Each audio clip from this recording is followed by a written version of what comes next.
What's the best advice you've ever been given? I've been given a lot of great advice.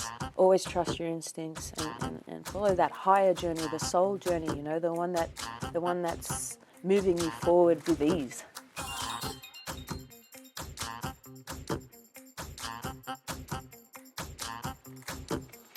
Hi, my name's Abbie Cornish. I wrote a cookbook called Pescan, a Feel Good Cookbook with my best friend, Jacqueline King Schiller, which is in stores at the end of March, and I'm on Behind the Brand with Bryan Elliott. So they pay me big bucks. Abbie, what's the hardest part of being you? Being me. That was the answer. Okay, come on. Hey, I'm Bryan Elliott. Welcome to another edition of Behind the Brand. Today I'm here with actor, author, and producer Abbie Cornish. Abbie, welcome to the show. Thank you. I usually ask my guests, how'd you get this job? This job? Yeah. Like how did you... sitting in this seat? No, or you I mean, how did you get here? Like, how did I get? Oh, so the acting. Okay. When I was a teenager, I grew up on a farm with a lot of brothers. And so when I was a teenager and I was coming of age, I really wanted to do something girly. So I entered a modelling competition at 14, won that competition, and was signed by an agent who sent me off to an acting audition, got that gig. Producers made another show, and I found my passion, my vocation. I did want to study veterinary science, so I got the marks to do that, but acting just took off, and I really love it. As soon as I made films, too, I really found my niche. In terms of producing, that for me is just a carry-on. It's sort of an inevitable evolution. As an author, that was a real surprise to me.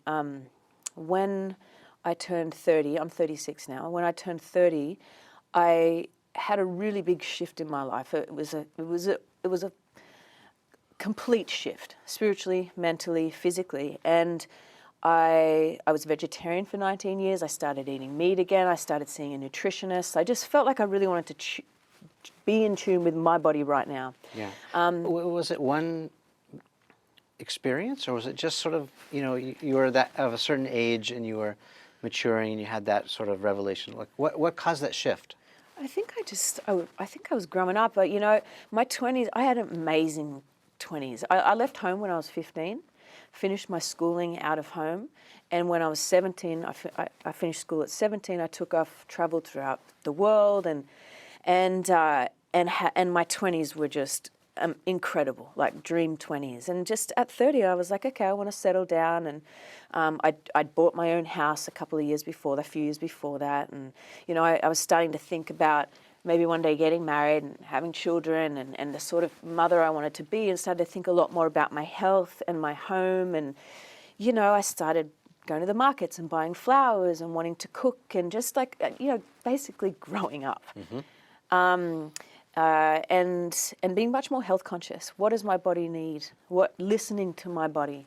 My best friend is a chef, and we were in Muskoka, Canada, and I would always help her with food and help her prep and stuff, but we were in the kitchen, and I was reading a book of Zen koans called Bring Me the Rhinoceros by John Tarrant, and I was in a chapter about a woman who had found enlightenment in the kitchen, just through the most simplest of domestic activities, like washing the dishes, cooking, and one day she became enlightened in the kitchen. And it kind of blew my mind, because you think of enlightenment as being a really, amazing, some guy sitting under a tree for 10 years or someone at the top of a temple, or, I don't know. So I said to Jacqueline, who's a very soulful, very spiritual woman, hey, Jack, do you think it's possible to find enlightenment here in the kitchen? And she just like nodded and smiled, and like this little glint was in her eye. And I was like, can you teach me how to cook? So let's back up for a second, and let me ask, by your definition, what is enlightenment? What does it mean to be enlightened? This is, bigger conversation, obviously, but people, I'm not enlightened, I'll tell you that much. I have met people who are enlightened. Does that mean to have life figured out, or like your purpose in life? What does it mean to you?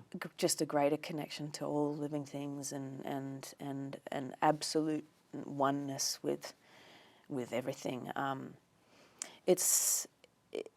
I mean, it almost sounds like heaven on earth in a way, you know.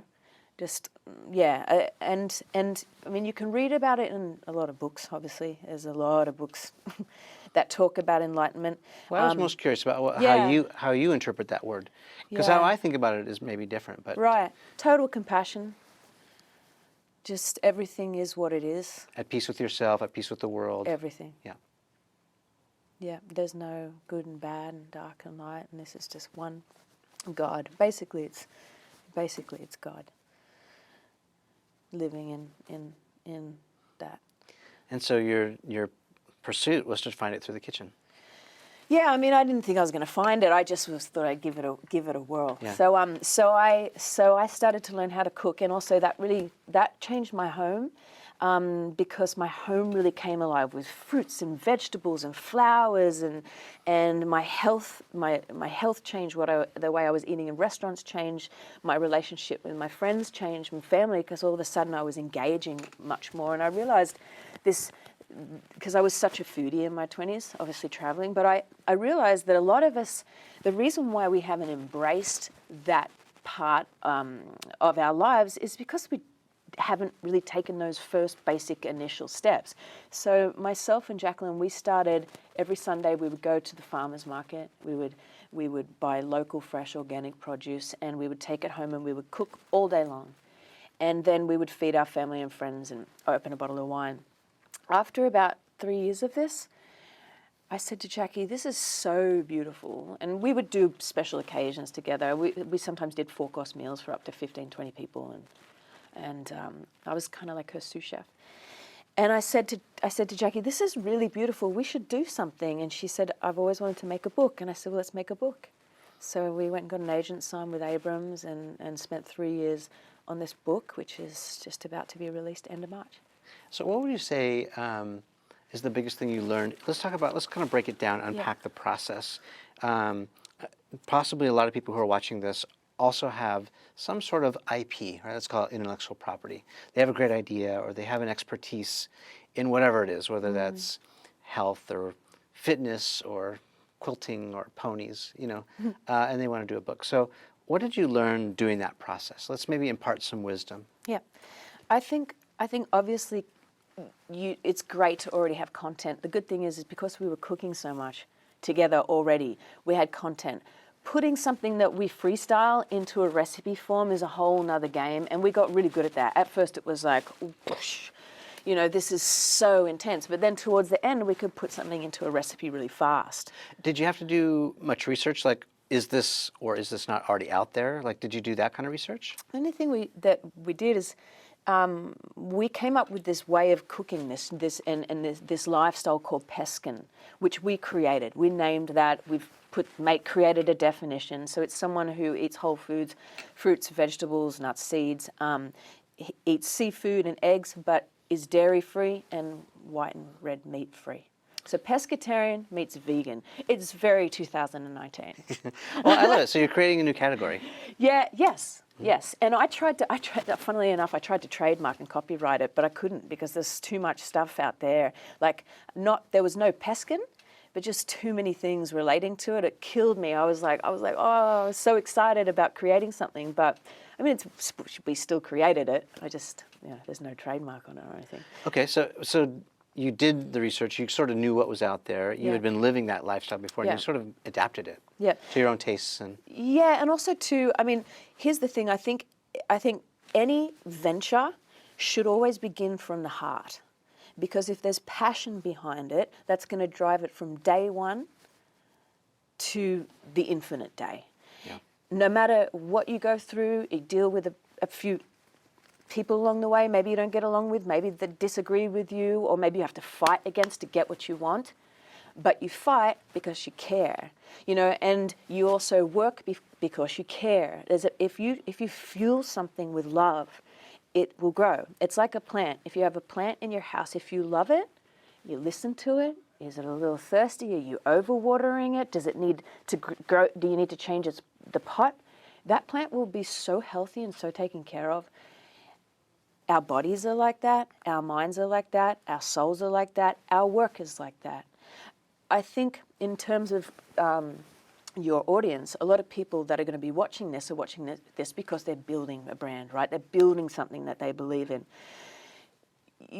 Of course, you have to have a knowledge that there needs to be a niche there, unless you're creating a really cool, new, awesome niche that you are guaranteed to have momentum and floor space on. Yeah, I mean, you went exactly where I was going next, which is a lot of people will have this brilliant idea, they rush out, they create it and rush out to market and try and sell it, which seems to be a very risky proposition, right?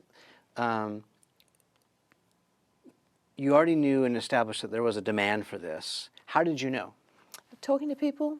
Also, too, I think we're living in a very health-conscious society right now, particularly in the Western world, particularly in Los Angeles, California, because this is the epicenter of entertainment business, which is where the way we look and the way we feel and the energy we put across, and that comes through. Good vibes, good food, good relationships, good a lot of people go to therapy here, a good mental state and all that sort of stuff. I also feel like people are wanting to share more in that way, get-togethers, and even if there's just like little cook-offs or little potlucks and stuff like that, a sense of community is really needed right now. It was before, but I really believe in what's happened with the political climate in the last few years, and how dramatic and drastic that those shifts have been, and how displacent we've all become, and full of fear and anxiety, and we're actually leaning on each other a little more for love and care and friendship and community, and our communities are building stronger on a smaller scale. And food is becoming at times a negative escape. We go to the lowest common denominator, which is a donut or something that's counterproductive to our health. Yeah, so we want to reach. We don't just want to reach, LA, New York, London, Paris, Sydney, wherever. We want to reach Middle America too, who are looking for a little something, who are looking for a way. Because the great thing about our book is because there's a lot of cookbooks out there, and I never used to have cookbooks. I just used to love freestyling. But obviously making a cookbook, I bought a lot. There's a lot of cookbooks that feel really inaccessible. You open them up and it's like, oh, shh. Am I allowed to swear on this? Yeah, go ahead. Don't watch this one, Dad. He hates it when I swear. Anyway, so yeah, you're like, oh shit, wait, that's just for the sauce? Yeah. And you're like, I don't even know what that ingredient is. You go to this store, and it's like, ugh. And you kind of give up. Or they're diet books, and because ours is not a diet book. I mean, it's healthy, yeah, that's a no-brainer. But it's not a diet book, and it's not preachy at all. And also, too, it's like it celebrates love and friendship and food and life. It's like, I don't know, it's got some good stuff in it. I also love that we start with the basics. So we start with how to cook beans, how to cook grains, how to cook vegetables in 3 different ways, how to batch cook, what to buy at the supermarket just to have around, how to make smoothies, and we have breakfast, lunch, dinner, and then we work our way into more complicated meals that are still manageable. But by the time you get there, you're just flying in the kitchen anyway. And what we want to do is give people the foundation and the building blocks for them to then be free in their kitchen, like we are now. And what are those building blocks? Because I'm certainly interested in what it is. I mean, the book sounds really interesting. I'm into that. I'm a foodie too, and I'm trying to eat healthier because I am like you. You get to a certain age and you're like, okay, time out. Like, well, I have to really assess where I'm at and where I'm headed. Yeah. And eating right is one of the hardest things to do, right? Because of time schedules and all that. So I'm super interested in what the book is, but I want to back up a little bit and talk about like why you're doing it, but also the process of it, because I think a lot of people can learn from you who are also trying to do their thing and maybe take a page from your playbook. So let's break down some of these questions I got, which is really about the process. So what was one of the most surprising things that you learned during this process? Like maybe you thought, okay, we love doing this, we're passionate about it, we sort of know who wants it, but like, what did you learn? What was surprising about doing it that maybe you can impart some wisdom so to help other people? don't always give away things to other people that you can do yourself.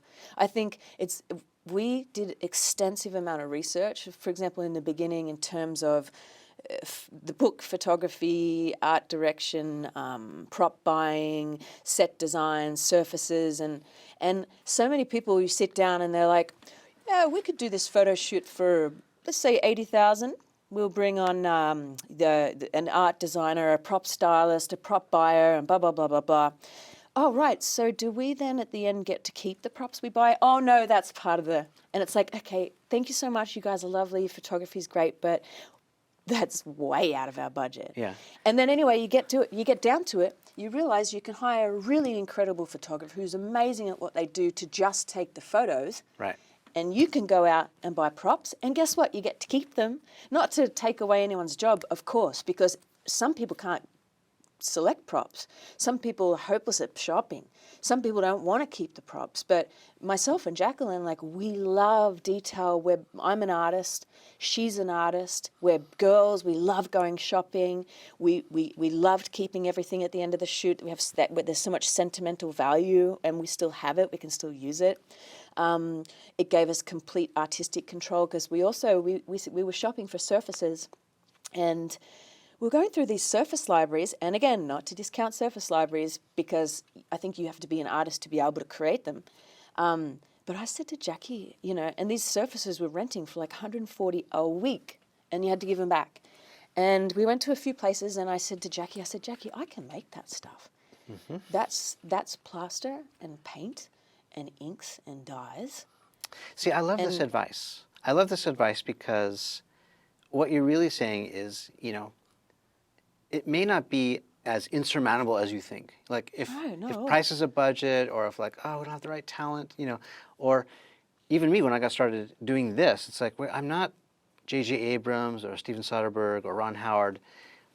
It's almost a little bit, I think, becomes this obstacle. And there's a word that we use a lot, imposter syndrome, right? We think no one's granted us permission, or we've never done this before, therefore we don't feel worthy or capable or allowed to do this. But your advice is brilliant. It's like, whatever you can do, whatever you think you're capable of doing, go for it. Mm-hmm. I mean, especially in this day and age where we're talking about this, it's like, this actually shoots a 4K picture. Yeah. And I'll bet you'd be hard-pressed to tell the difference between what you could snap and what that $80,000 photographer could take, yeah? Yeah, know the money that you have, stay within your budget because you don't want to you don't want to start pulling out money out of your mortgage. Yeah. And know what you can do, know what you can't do, know where to put your money. If it's into a great photographer that has a really good setup and who's a good team player, put it there. I honestly, even though it took me hours and hours and hours I have like one of the best surface libraries in LA right now. We're actually joking about opening our own surface library because I have like 20 originals, and then also too, we hunted down together all this old marble and stone. So we go to all the places like out in the middle of nowhere and these big warehouses, and they'd take us out to the junkyard. And we'd just roam the junkyard, but we'd find these incredible pieces of marble that usually would sell for like hundreds and hundreds of bucks. Yeah. But they just want to get rid of them. Yeah. And it takes like 2 men to carry. They're so freaking heavy. I mean, I was like so strong when we finished this because I was in charge of all the art design. Jacqueline was in charge of the kitchen when we did the shoot. And like she had a couple of people in the kitchen, and we would decorate together. But she was mostly in charge of the kitchen. I was in charge of art, set, and surfaces, and I was lifting those mofos like there's no tomorrow. Like they were heavy, and even putting them in the garage at home, I just have stacks now, and these things are beautiful. So maybe you found a new stream of revenue or a side hustle, like I was side like, business. I need to hire someone to take care of it all. I just don't have the time. How did you guys decide who does what? Sometimes if you get into a family business or a partnership, it can be a nightmare. Yeah. How did you decide who does what? Well, that came quite naturally, but whenever we needed to, like we'd just take stuff on. So Jacqueline would be like, I'll write this, and I'll go, okay, oh cool, I'll write this. And she's like, I've really got to focus on recipes, and I'll be like, okay, well I'll do intros and feel good ingredients, and so it's very natural then. very natural. Yeah. And for example, she had a baby when we got the book deal. She wasn't even pregnant. She now has a 2.5-year-old. So there was days where she was like, Quinn's sick, and I'd be like, I got this. And I would just drive around, run around, and pick all this stuff up and come over. And, like we just had a very functional relationship. Yeah. Something that I wouldn't say is like, it's very unique. Like, it's very unique. It's pretty special. Yeah. Yeah. I was going to say, Yeah. that's great. Yeah, no, it's amazing. Doesn't always work out that yeah. way, but another question for you. So can you think about some of the mistakes that you made along the way?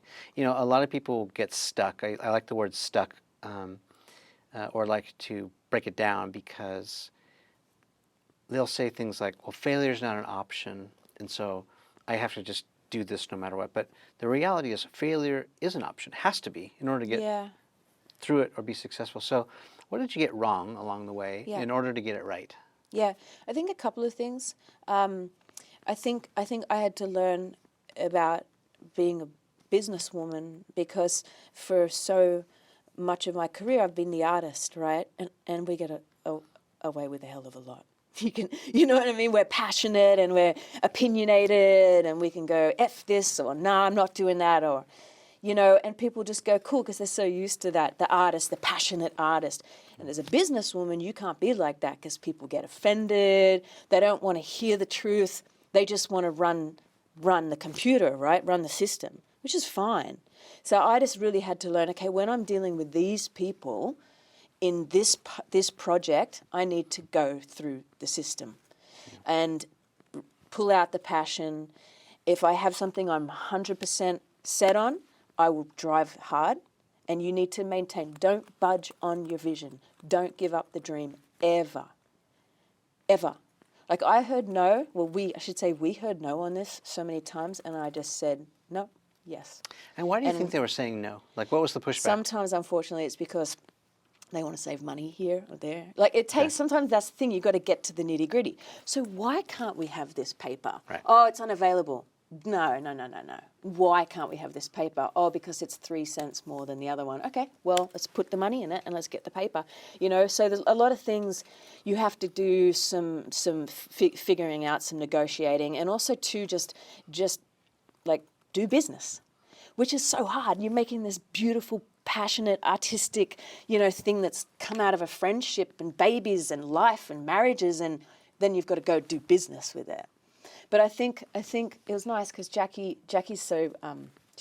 way too nice. Like, Jackie's so nice that she can't hardline. So I kind of got that job, which was difficult. Good cop, bad cop. And I didn't want to be bad cop, but I kind of had to be a little bit. But I learned a lot from that.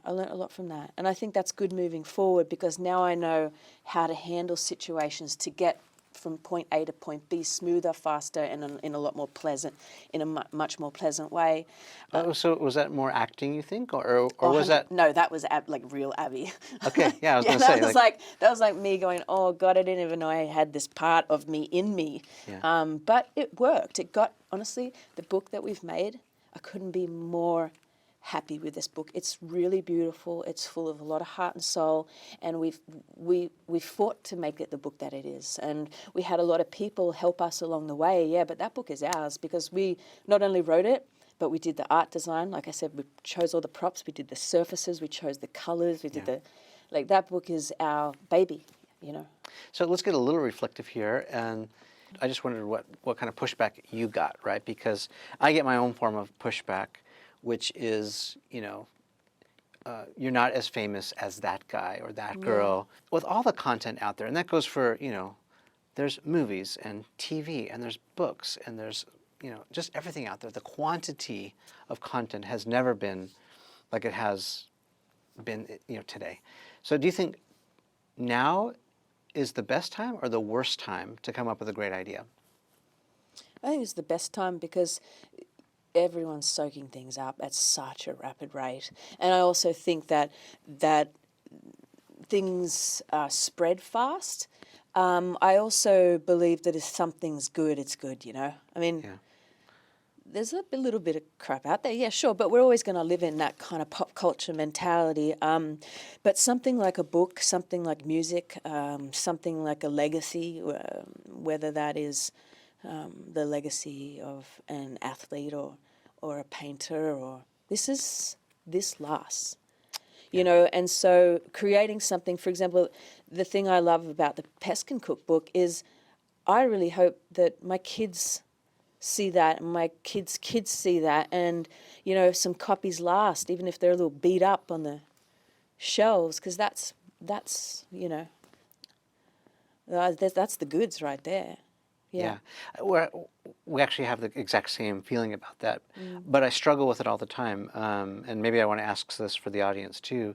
So, all that said, right? So, perhaps, you know, this year, the barriers to entry, or, you know, the tools or the resources, they've never been as abundant as they are today.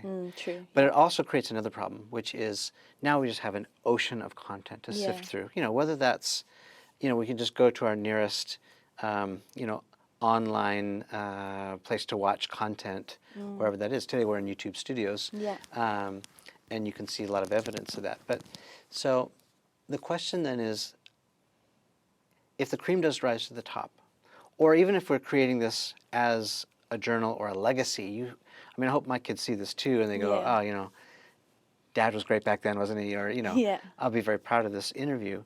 How do you find two things, your voice, and how do you find your audience in a whole sea of noise?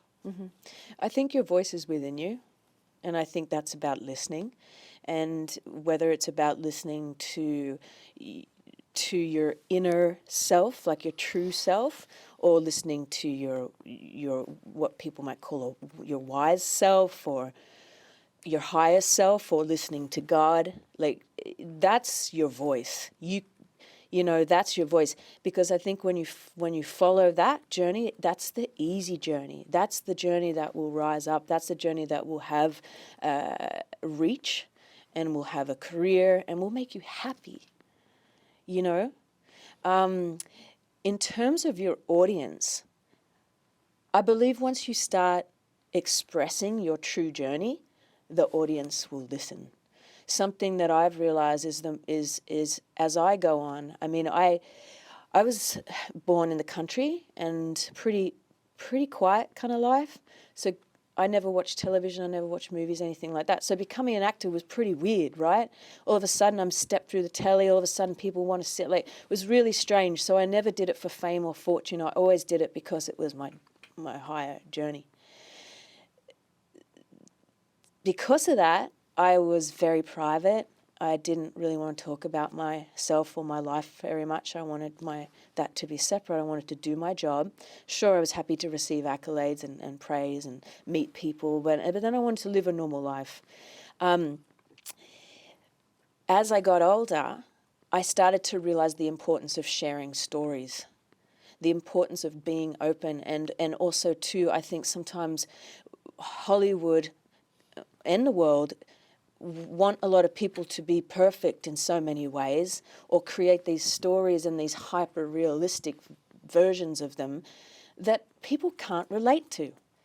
You know, and what people relate to is the struggle, the joy, the pain, the hurt, the laughter, the family, the friends, and that's who we are. I mean, you're not living if you're not living all that stuff. And so part of my journey as an artist probably started in my late 20s, early 30s, was to be more honest, be more open, be more connected. You know, part of that process too was letting go of a publicist, letting go of an agent, not traveling with an entourage, and doing my own hair and makeup and wearing my own clothes, and relating to humanity on a human level, because that's the life I want to have. You know, I don't want to be floating above with this fake world around me. I want to talk about life. I want to experience life with people. So besides your book, if you could think of one project that best defines you, whether that's part of your filmography or something else, what would it be? Yeah, I think a few films come to mind. I did a film called Bright Star with Jane Campion that I really loved, about the poet John Keats. That's who I have this tattooed around my wrist here. What does it say? It says, "The moving waters at their priest-like task of pure ablution round earth's human shores." It's from the poem Bright Star. It's just beautiful. And I did a film with Heath Ledger called Candy, about two heroin addicts over about 9 years of their relationship. That is, for me, is part of my sort of legacy. And the first film I ever did, Somersault, the film that made me want to make films. Yeah, really beautiful Australian film. So, final question is just maybe some final parting words. And maybe we can put it in the context of maybe advice to your 17, 18-year-old, just graduated from school kind of advice. A lot of young people are watching this, and I've been actually really surprised how many high school students and college students watch this show. Even found me like at the supermarket or on the street, or like, "Hey, Bryan, like, I might be in punk right now," but no. Yeah. But that age, just people seem to be more into thinking about doing their own thing versus the old traditional way, going to work for someone else. So what advice would you give to 17, 18-year-old Abbie now looking, in the future that we're living in? Yeah. I think the most important thing is to not think that anything's going to be given to you on a silver platter ever. You have to work hard, harder than you think you have to work. Whatever skill or trade or form of education that you are choosing to take to build your career and build your brand, work very hard at it. Sharpen the tools. A tradesman never reaches a peak.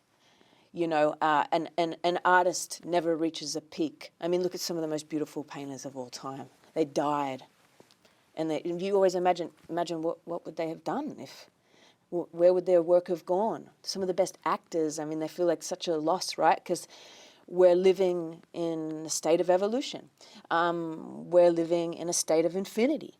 And I think the more you build content, the more you build your skill set, you're taking yourself to the upper echelon of your category. You're putting yourself in the 1%. And then undeniably, as long as you're a good person and you mean well, you will have success and you will make money. It's a really basic equation.